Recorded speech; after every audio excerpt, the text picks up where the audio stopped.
And so here I am in the courtyard area where Peter denied Jesus.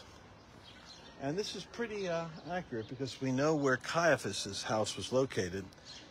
We found a series of steps. I'll fit into this broadcast at a later date pictures I took of the first century steps, because Jesus would have been having to walk through the Kidron Valley behind me up here to Caiaphas' house for his trial. Then he was dropped in a dungeon. The dungeon is still preserved. It's remarkable. I never heard this before. But it reminded me of Jeremiah going down into the pit. So Jesus was lowered into this dungeon and then pulled back out again for his arraigning before Pilate, and then his trip to Herod, and then back to Pilate where he was scourged.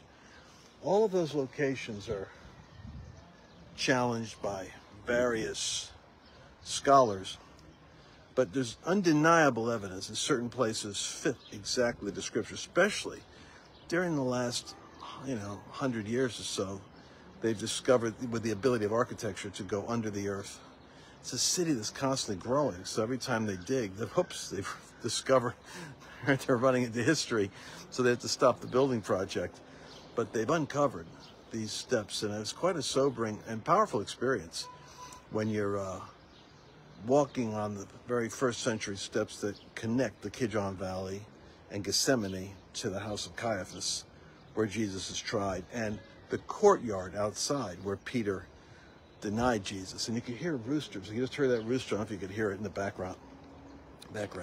So you hear roosters all over the place. It's quite trippy, because then you realize that rooster crowed at exactly the time that Jesus turned to look at Peter, because his trial was ending and now he was going to the dungeon.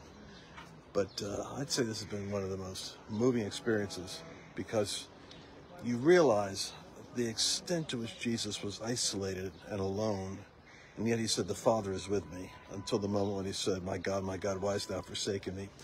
But the Psalms of David are inscribed in the walls here, because they would have been the scripture that prophetically described exactly what Jesus was going through. Psalm 88.